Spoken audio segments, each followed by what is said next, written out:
They handed me the papers right there at the closing table. My daughter-in-law slid them across the mahogany like she was passing a dinner check. 41 years of partnership documents, 2 signatures required. She only needed mine. I looked down at my name. Alden Pruett.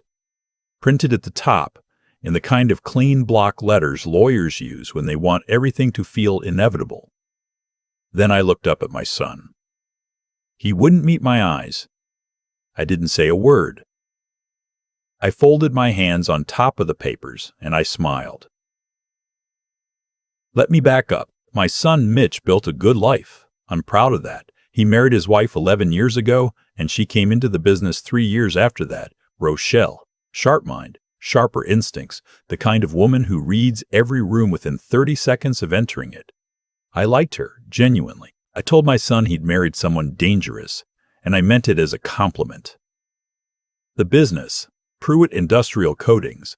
I started it at 42 with a leased warehouse in Harrisburg, and a single contract from a regional rail company. When Mitch joined in his late 20s, I was already pulling decent revenue, but he brought in new accounts, new energy, a willingness to travel and shake hands that I was starting to lose appetite for. Rochelle had a finance background. She tightened the books, restructured vendor terms, pushed us into longer cycle contracts. We were good together, a machine with 3 moving parts, or so I believed. The first time I noticed something shift, I was sitting in on a quarterly review. Mitch was presenting to a group of new investors. Small group, informal, coffee and printed binders. He talked about the company's growth trajectory, the pipeline, the future. He said Rochelle and I have been restructuring operations. He didn't say my name once in 40 minutes. I didn't interrupt. I took a sip of coffee and I listened, and afterward I told myself it was just how he talks to investors. He's the future. I'm the past. That's natural. But it kept happening. At an industry dinner, Rochelle introduced us to a procurement director from a Philadelphia firm. This is my husband Mitch. He runs operations. Then she gestured to me. And this is Alden. He founded the company. Founded. Past tense. Like I was the historical marker on the side of a road. I drove home that night and sat in the dark in my truck for a few minutes before going inside, not angry, just noting things the way you note a change in the weather before a trip. I didn't tell my wife she'd passed 4 years earlier. I didn't call anyone. I just went inside, fed the dog, and opened the bottom drawer at my desk. The drawer with the folder I'd kept since 2019. Here is what nobody at that closing table understood. I had been paying attention for a long time. 3 years ago, when Rochelle first started talking about restructuring ownership for tax efficiency, I had listened carefully. I had also called my attorney the next morning. Langdon Ferris has been my lawyer since the 90s. Old school, meticulous, the kind of man who reads every footnote and then calls you to discuss the footnotes in the footnotes. He reviewed what Rochelle proposed. He suggested a different structure. Instead of a direct ownership transfer, we established a holding company, Pruett Holdings, LLC. On paper, Pruett Industrial Coatings became a wholly owned operating subsidiary. The intellectual property, the coding formulas, the application processes, the proprietary equipment maintenance protocols we'd developed over 2 decades, was assigned to the holding company, not to the operating business. The board approved it. My son signed it without reading past the executive summary. Rochelle reviewed the financial structure and said it made sense from a tax standpoint. She was right, it did. What she didn't read closely enough was the assignment clause in Section 7, subsection C, operational IP licensing. Pruett Holdings, LLC retains all licensing authority and may restructure licensing terms upon any change in principal ownership or management of subsidiary operations. I didn't hide it. I presented it. Langdon explained it at the signing meeting. Mitch said, "Dad's always been careful, that's fine." Rochelle was on a call in the hallway for part of that meeting. She never asked about Section 7. The closing table moment happened on a Tuesday morning in October. I had come in thinking it was a routine partner meeting. Mitch had texted the night before and said they wanted to revisit the ownership distribution, no big deal. I should have called Langdon. I didn't. Rochelle had prepared a buyout structure. The papers laid out a plan to transition me from active partner to what they were calling founding advisor, a title that meant no operational role, no voting rights, and a payout over 7 years. Generous numbers on the surface, the kind of offer designed to feel respectful so you don't look too closely at what it removes. My son sat across from me looking at the table. He'd rehearsed something. I could tell by the slight stiffness in his jaw, but he didn't say it. Rochelle said it instead. "Dad, you've built something remarkable. This isn't about pushing you out. This is about the company needing to move at a different speed now. You deserve to rest." Deserve to rest. I'm 63 years old. I do not need to rest. I looked at my son. He still wouldn't look at me. I looked at the papers. I looked at Rochelle's face, composed, certain, the expression of someone who has already played out every response and prepared for each one. And I smiled. "Let me take these home," I said. "I'll have Langdon look them over." Rochelle's expression moved just slightly. Not cracking, just adjusting. She hadn't expected that. She'd expected either signature or argument. She got neither. "Of course," she said. "Take your time." I collected the papers, stood and buttoned my coat. "Thanks for the coffee," I said, and I walked out. I called Langdon from the parking lot. He answered on the second ring. "They moved," I said. "Tell me." I described the structure. He was quiet for a moment. Then he said, "Did they include a licensing review clause? They didn't mention it at all." Another pause. "Then they haven't looked at Section 7. I exhaled. That's what I thought.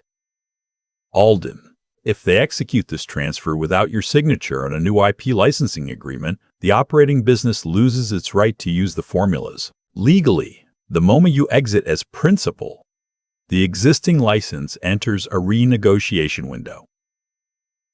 "I know." "They'd need to come back to the holding company for a new agreement." "I know." "And the holding company is still mine," I said. "Entirely." There was a long pause. "Get me the full documents. I want to review what they filed." I drove home, fed the dog, and sat down at the kitchen table with my reading glasses and the buyout papers. Outside, the October light was going flat and gray, the way it does in Pennsylvania in the afternoon. The maple in the backyard had gone full orange. I poured a glass of water, and I read every line. The next morning, I had 3 emails waiting. The first was from Greer Halston, president of Consolidated Mid-Atlantic Rail, our largest single account, a contract we'd held for 9 years. She'd received a letter from Rochelle announcing a leadership transition and a new primary contact for their account. The second was from a man named Dolph Waverly at Keystone Freight. Same thing. New contact, new letterhead, new email signature. The third was from Langdon. Subject line: "Call me before you respond to anything." I called Langdon. "They sent client notifications last night," he said, "before you've signed anything." I saw. That's either very confident or very careless. "Rochelle is never careless," I said. "So she's confident. She shouldn't be. You haven't signed the IP licensing transfer. The operating entity is running on a license that enters renegotiation upon your exit. If you haven't exited and haven't signed, the transition is premature. Their client communications are ahead of the legal reality." I took a breath. What do I do? Nothing yet. Let me make some calls. Don't respond to clients. Don't respond to Mitch or Rochelle. Give me until noon. I hung up and sat with that for a while. The kitchen was quiet. The dog was asleep under the table with one paw on my foot the way he always does, like he's making sure I haven't moved. I thought about my son. I thought about the way he'd sat at that table looking at the wood grain. He isn't cruel. I know that. Rochelle had built something in his head, a story about the future, about momentum, about what the company needed to be, and in that story I was weight. Cargo from a previous era. I didn't feel angry exactly. I felt tired. Not the tired she meant when she said I deserved to rest. The tired of watching something you built slowly become a place where your name is past tense. At 11:47, Langdon called back. I spoke to Greer Halston's general counsel, he said, and she pulled the master services agreement. The contract is with Pruett Holdings, LLC, not Pruett Industrial Coatings. She didn't realize the distinction until I pointed it out. She's consulting her board. I closed my eyes for a moment. Dolph Waverly's team called me directly after I reached out, Langdon continued. Same issue. Their agreement is with the holding company. Rochelle's letter referenced the operating subsidiary. They signed with the wrong entity. They signed with the entity they were given. But the entity that holds the contract is yours, Alden. All of it.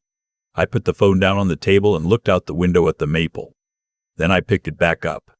What happens next? Greer Halston wants a call with you personally. Today, if possible.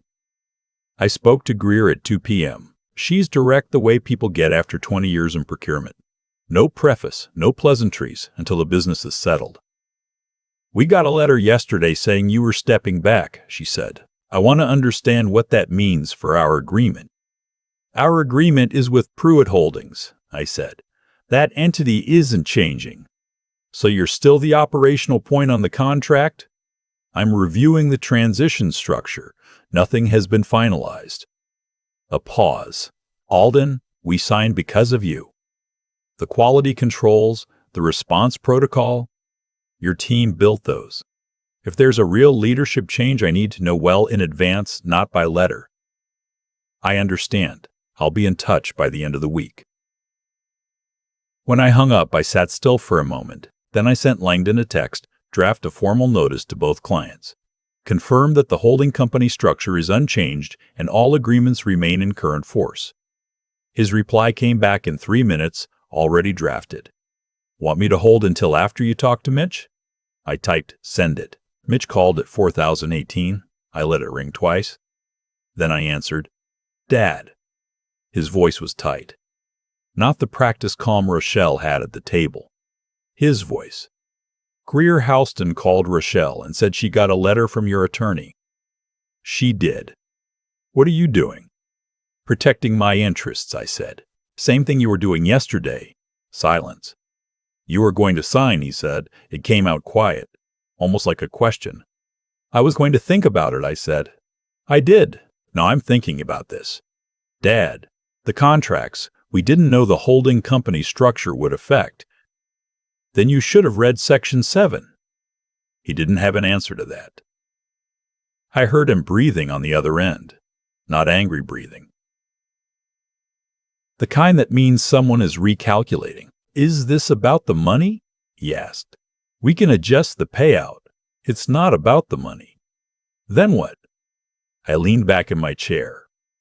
Outside it was almost dark now, that early Pennsylvania evening that always takes you by surprise in October. You sat at that table and you didn't look at me once, I said. Not when she was talking. Not when I stood up. You stared at the wood and let your wife tell me I deserved to rest. Silence. I built that company in a warehouse on Brenton Road with a secondhand spray system and one client who paid 60 days late every quarter. I negotiated every early contract myself. I drove to job sites at 4 a.m. to check quality because I didn't trust anyone else to care the way I cared. I paused. And you sat there and looked at the table. His voice cracked just slightly. I thought it was the right move. Maybe it is, I said, but not like that, and not without me understanding exactly what I'm walking away from. Another silence. Then, what do you want? I had thought about this. All afternoon while the dogs slept and the maple went dark outside the window. I want a real conversation, I said. Not a closing table, not prepared documents. You, me, and Langdon and I want Rochelle there too. No scripts. He exhaled. Okay. Thursday morning. Okay, Dad. When the call ended, I sat there for a while. Not triumphant, not relieved. Just steady. The way you feel when you've been honest and you know it. Thursday came cold and clear, the kind of Pennsylvania morning where the sky is so blue it looks fake. They came to my house. Rochelle's idea, I learned later, neutral ground, she said, because she knew a conference room would feel adversarial. She was right about that, smart woman, We sat at the kitchen table. Langdon had driven up from his office in Lancaster and arrived first, poured himself coffee without asking, which I appreciated. The dog settled in the corner and watched everyone with the mild suspicion he reserves for people who move furniture. Rochelle looked different from the closing table. Not diminished, she doesn't diminish, but adjusted. She'd had 2 days to read Section 7 thoroughly, I suspected, and the reading had changed things. She didn't wait for preamble. "I owe you an apology," she said. "The client notifications were premature. We should have finalized the legal structure before any external communications." I nodded once. "And the way we presented the buyout." She glanced at Mitch, then back at me.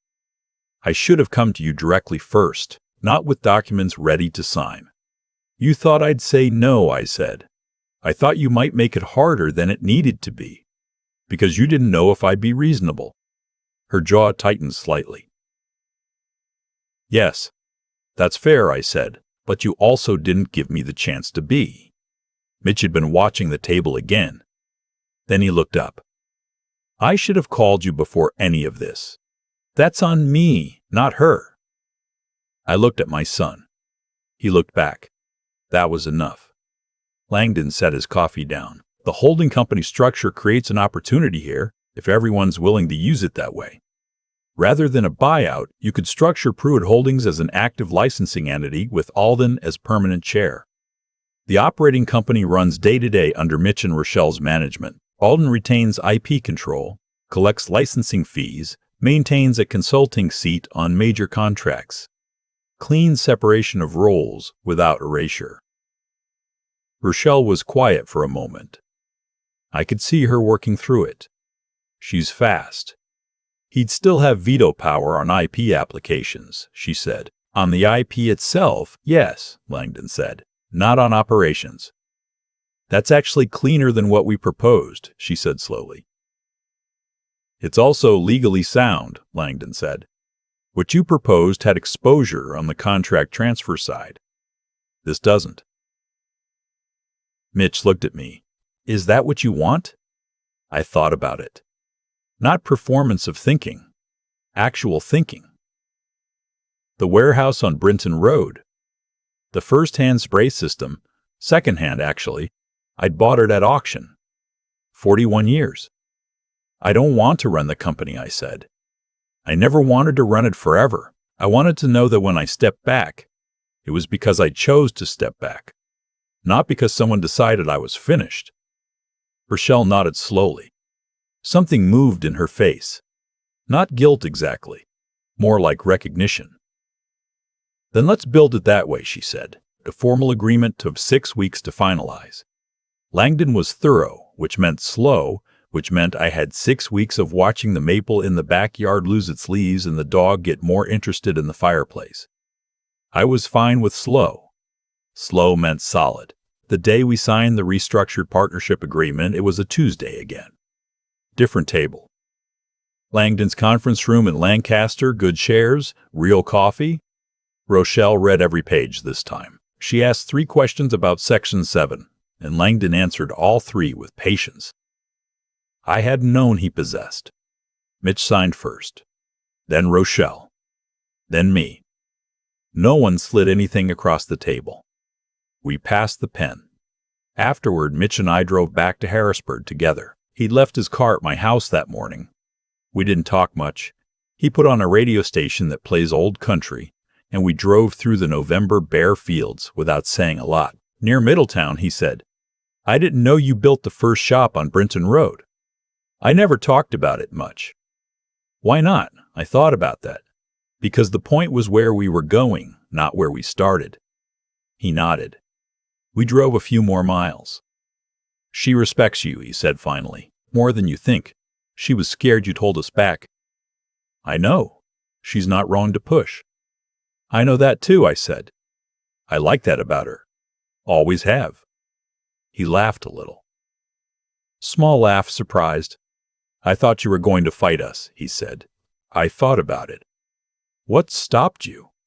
I looked out the window at the brown fields and the gray sky and the one lone tree at the edge of someone's fence line, holding the last of its leaves. I didn't need to fight, I said. I just needed to be taken seriously. He didn't say anything for a minute. Then, I should have looked at you at that table. Yeah, I said. You should have. That was it. We let it settle and we drove. 3 months later, Greer-Halston signed a contract extension. 5 years, the longest we'd had with Consolidated Mid-Atlantic. She sent a note with it, handwritten on her company letterhead. Glad the transition kept the right people in the picture. Rochelle forwarded it to me without comment. I printed it and put it in the bottom drawer, under the folder. Mitch called that afternoon to tell me the Keystone Freight account had expanded scope. New facilities, 3 additional sites. He went through the numbers, and when he finished, he said, "You want to come see the Middletown site when they start? It's close to you." "I'll drive up Tuesday," I said. And I did. The site was a converted distribution facility. Industrial grade, the kind of space that reminds you how big the work actually is when you're standing inside it. The crew foreman had been with us 11 years. He shook my hand and said, "Good to see you out here, Mr. Pruett." I stood in the middle of that building and I looked up at the roof structure and I thought about a secondhand spray system at auction and a leased warehouse in Harrisburg and a rail company that paid 60 days late. I didn't feel like a founding advisor. I felt like a man who knew where something came from. That's not nothing. It might be everything. If you've ever built something and felt it starting to move without you, like someone changed the locks while you were still living there, I want to hear from you. Where are you watching from? Leave a comment below and tell me what you held on to. And if you want more stories about men who built quietly and didn't fold when it mattered, subscribe and stay with us. The best ones don't always make noise, but they don't disappear either. I've had a lot of time to think about what happened at that table. Not the legal part. Langdon handled the legal part. I mean the moment itself. My son looking at the wood grain. My daughter-in-law's composed face. The papers sitting there like they'd already decided something. What I keep coming back to is this. The whole thing only worked because I had done something years earlier that had nothing to do with revenge. I built the holding structure because I understood that businesses change and people change, and the man who starts something is rarely the man who finishes it. And I didn't want to be caught standing in a doorway someday with nothing in my hands. That's not cynicism. That's just what you learn when you've been building things long enough to watch some of them fall apart. Rochelle isn't a villain in this story. I want to say that plainly. She saw a company that needed to move faster, and she saw me as the thing slowing it down. She may have been right about the speed. She was wrong about the method. There's a difference between making a hard decision and making it in a way that removes someone's dignity. And she learned that difference the hard way. Not because I punished her for it, but because reality corrected her. That's how cause and consequence actually works, not as punishment handed down from somewhere above. Just as the natural result of what you do and what you fail to do. She failed to read Section 7. She failed to sit across from me before the papers were printed. Those weren't moral failures. They were strategic ones. And they cost her. Mitch's part in it sat heavier with me. He's my son. The table staring wasn't cruelty, I know that now. It was the discomfort of a man who had convinced himself that something was right, but couldn't quite look the person it affected in the eye. That's not the same as being a bad person. That's being a person who hasn't finished building his character yet. The conversation in the truck on the way home from Lancaster. That was him starting to finish it. I'll take that. What I want to say to anyone watching who recognizes this feeling. That slow erasure, that sense of your name going past tense while you're still in the room, is that the answer was never in the confrontation. It was in the preparation. Long before Rochelle slid those papers across my kitchen table, I had made a decision about what kind of man I was going to be when that moment came.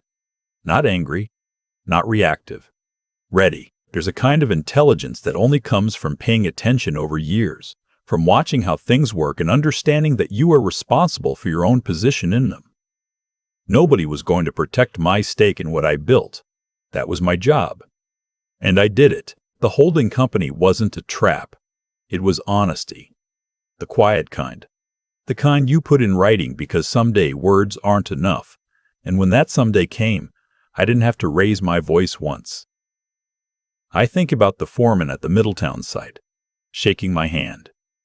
Mr. Pruett, that handshake meant more to me than the contract extension, more than the attorney fees, more than any of it, because it was just a man recognizing another man's presence.